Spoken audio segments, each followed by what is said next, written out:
The odds of that happening have to be somewhere in the neighborhood of an exponential function that's basically, I would imagine, x to about the 10th power or thereabouts.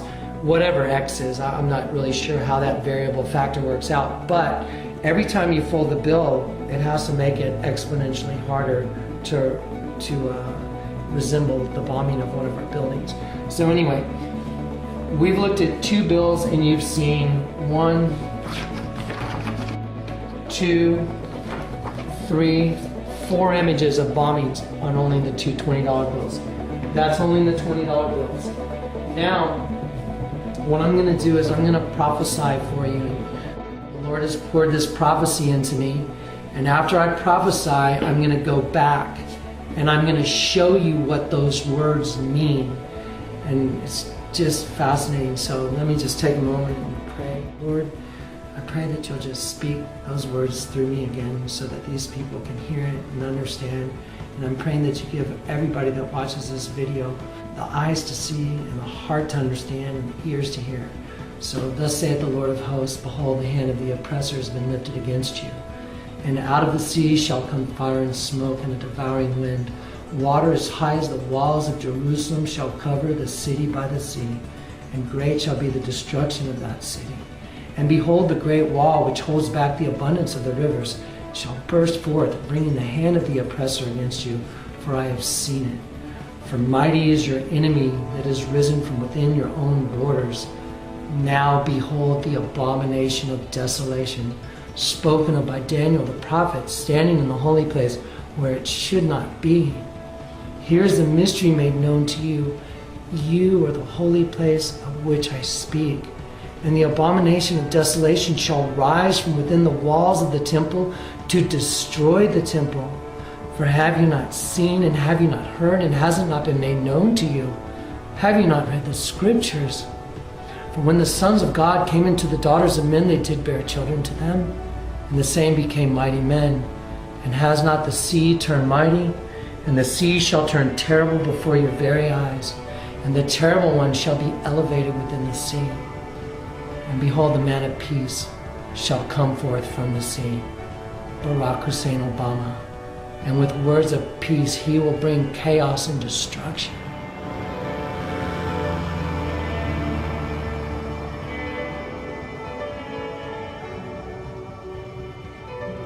Behold the fig tree. It puts forth its leaves, and suddenly the time is upon you. The travail begins, and a holy nation is to be born, and it will not stop until that nation is brought forth.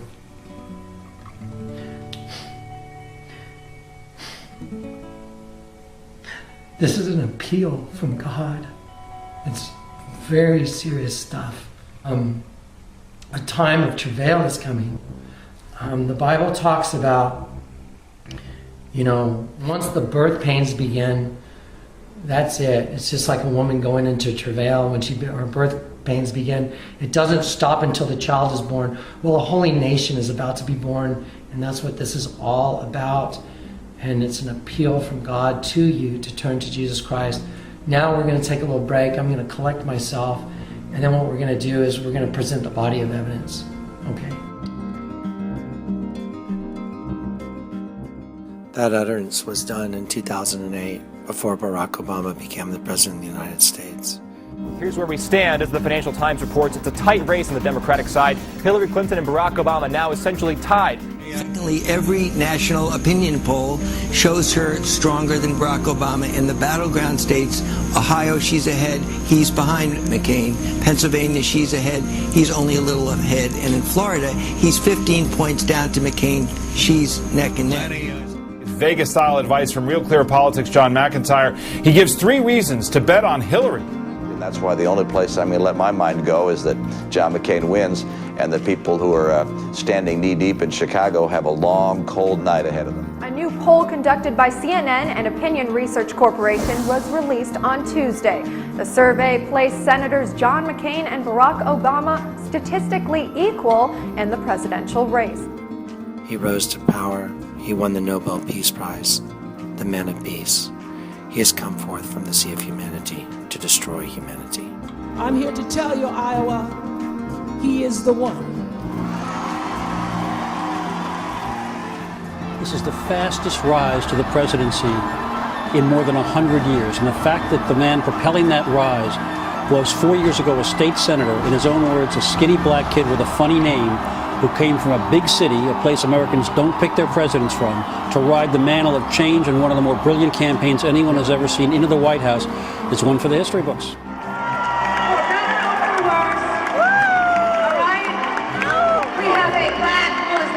White House. And Obama is fighting for gay rights. This is all giving honor to God and our Lord and Savior, Barack Obama. Barack Obama. Y'all stand up right now. I will give our military a new mission on my first day in office, ending this war. Let me be clear. We must be as careful getting out of Iraq as we were careless getting in. And when I am President of the United States, we will end this war in Iraq and bring our troops home. This is the future we need for our military. We cannot tolerate this strain on our forces to fight a war that has not made us safer. Sources tell CBS News that General Stanley McChrystal's strong recommendation to the president is for 40,000 additional troops for Afghanistan. I am going to actively oppose the president's proposal. I don't doubt his sincerity when he says that he thinks this is the best approach, but I think he is wrong. And I think the American people believe he's wrong. First, peace is necessary. I believe that. That is what is best for Iraq. That is what is best for America. And that's why I will end this war as president. I believe that peace is the only path to true security. There are a number of different things that you could do early pertaining to executive orders. Right. One of them is to shut down Guantanamo Bay. Mm-hmm. I have said repeatedly that I intend to close Guantanamo, and I will follow through on that. There is no justification beyond politics for Congress to prevent us from closing a facility that should have never been opened. Today, once again, today, I'm about to address it. Commander-in-Chief. Let me address it. Close Guantanamo today. Why don't you let me address it, man? Now, this is part of free speech, is you being able to speak, but also you listening, and me being able to speak. All right? Iran, Cuba, Venezuela, these countries are tiny compared to the Soviet Union. They don't pose a serious threat to us. I mean, if Iran ever tried to pose a serious threat to us, they wouldn't stand a chance. Iran is a grave threat. It has an illicit nuclear program. It supports terrorism across the regions and militias in Iraq. It threatens Israel's existence. I have two words for you: predator drones. You will never see it coming.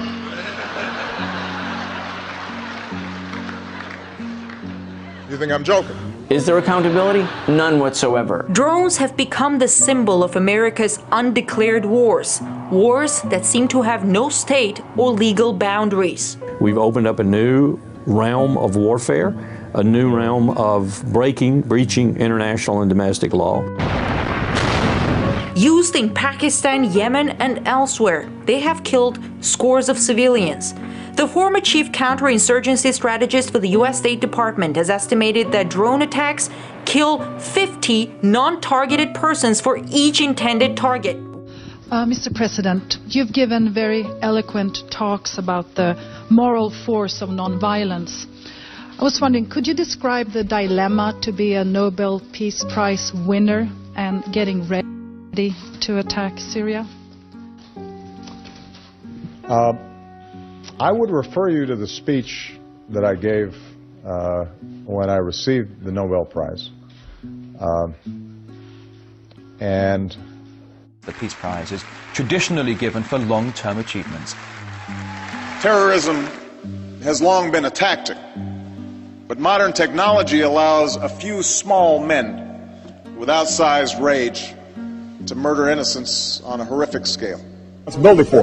But we have to send a clear message to the Iraqi government as well as to the surrounding neighbors that there is no military solution to the problems that we face. In northwest Pakistan, the new year began with deadly U.S. drone strikes, killing at least 19 people.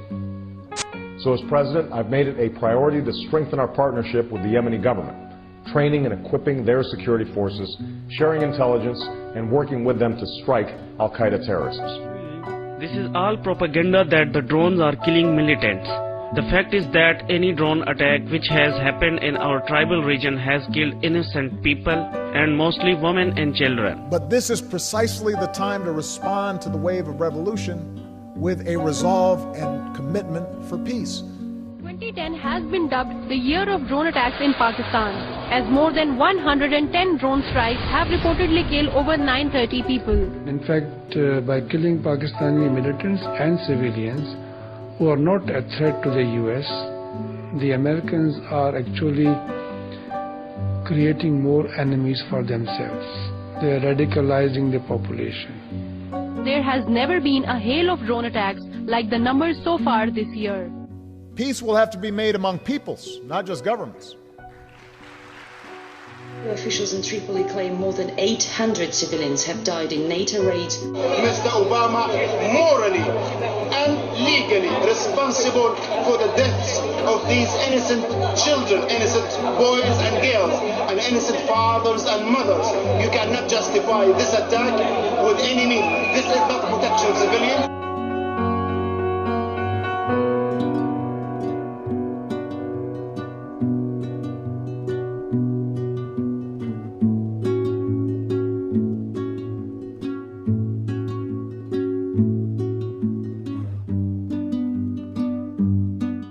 Very quick question. I'm wondering, are you disappointed with Barack Obama expanding the wars and keeping open Guantanamo Bay for torture? That's a really major political question, but let me say this.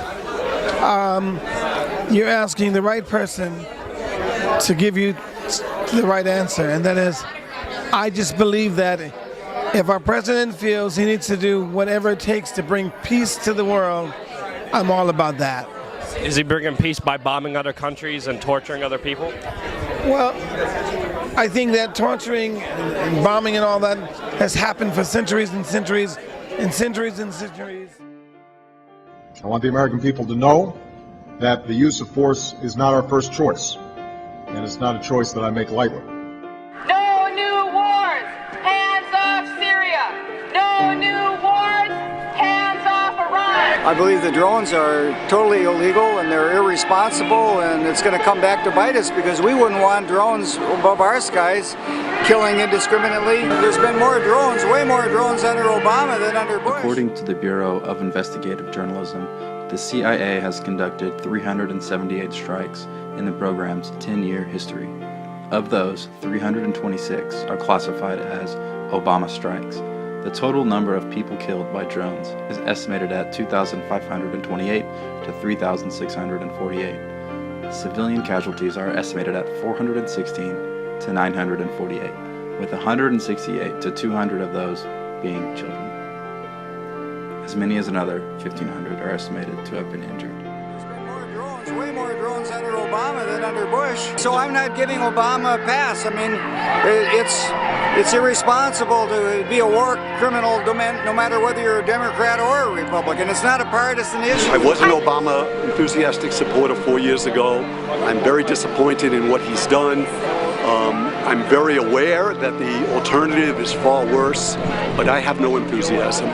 I will not be campaigning for Obama. And in the case of Obama having won, it was a cruel disappointment. Actually, Obama, in many ways, is Bush on steroids. At the end of Bush's term, there was some changes. Bush was starting to close Guantanamo. He was repatriating. Guess what? The election occurred. Obama can't end Guantanamo, and now we're actually in a worse position than we were at the end of Bush's term. And I believe that those who are saying they have to do what needs to happen to make this end permanently, we have to say, okay, let's do what we need to do to make the world better. If anything, I would actually dare say that Barack Obama's foreign policy is slightly worse than George Bush's, which I didn't think was possible. Well, what really is driving me up the wall is the government wanting to use the tools of war without declaring war. And then I thought to myself, you know, if the government actually declared war on a country or a group, and then that country or that group surrendered, the war would be over. But by the use of an authorization to use military force, which is what President Bush got from the Congress and handed to President Obama, this is as open-ended as can be. He can, if he follows the letter of this authorization, attack any group in any country anywhere on the planet if he can make an argument that he's doing so in order to fight terrorism. To an extent, the Congress gave American presidents more power than it would have if it had declared war in the traditional sense. By utilizing American patriotism, we have fostered in the American soldier the philosophy of peace through superior force. When the time is right, we will migrate that mentality towards the belief in a global government who must protect all people through superior force.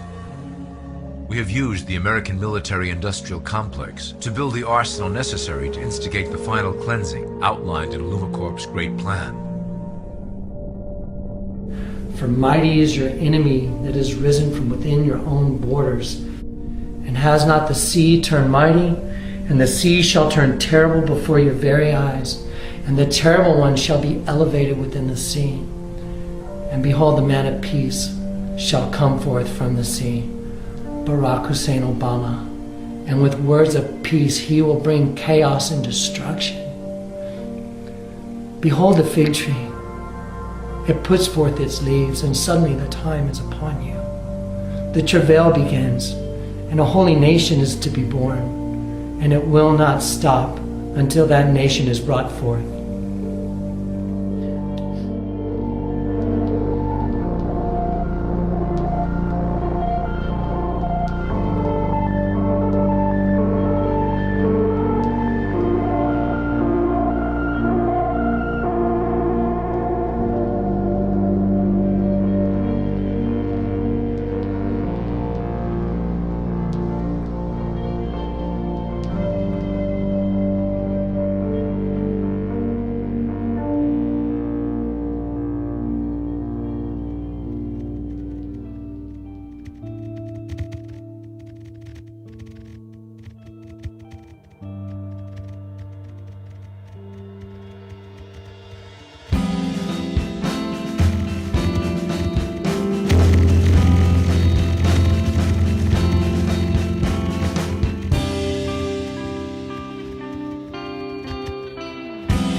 Okay guys, we have a world that is going wacko.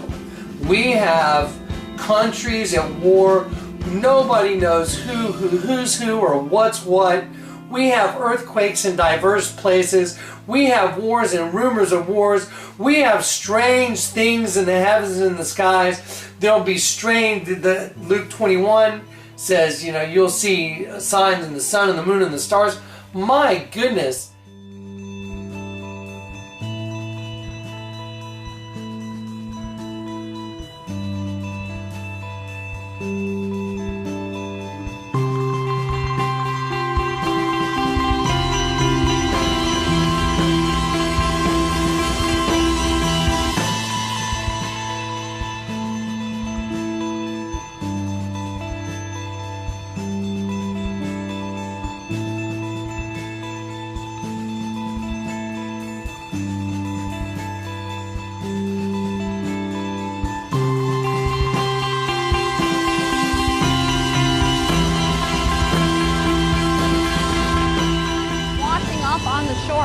Particularly here in Virginia Beach. Now, experts simply don't know what is causing all of these hundreds of dolphins to die. This is by far the most serious event that I've ever seen.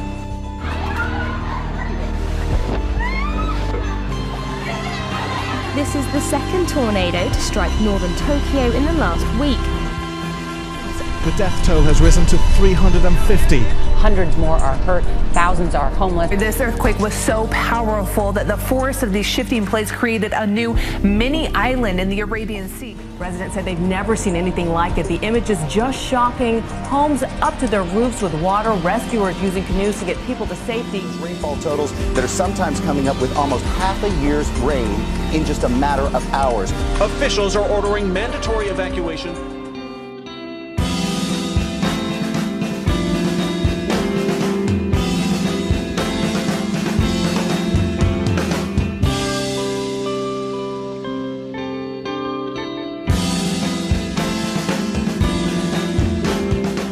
There will be signs in the sun, the moon, and the stars. And people are seeing it now. Oh my God, Nikki, look!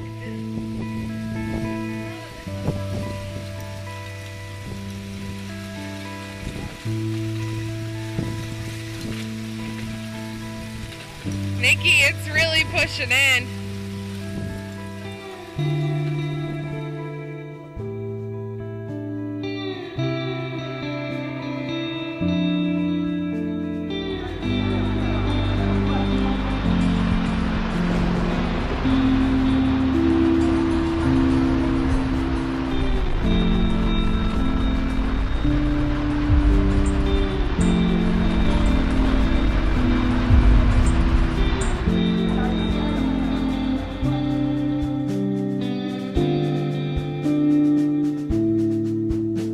This is an appeal from God. It's very serious stuff. And that's what this is all about. And it's an appeal from God to you to turn to Jesus Christ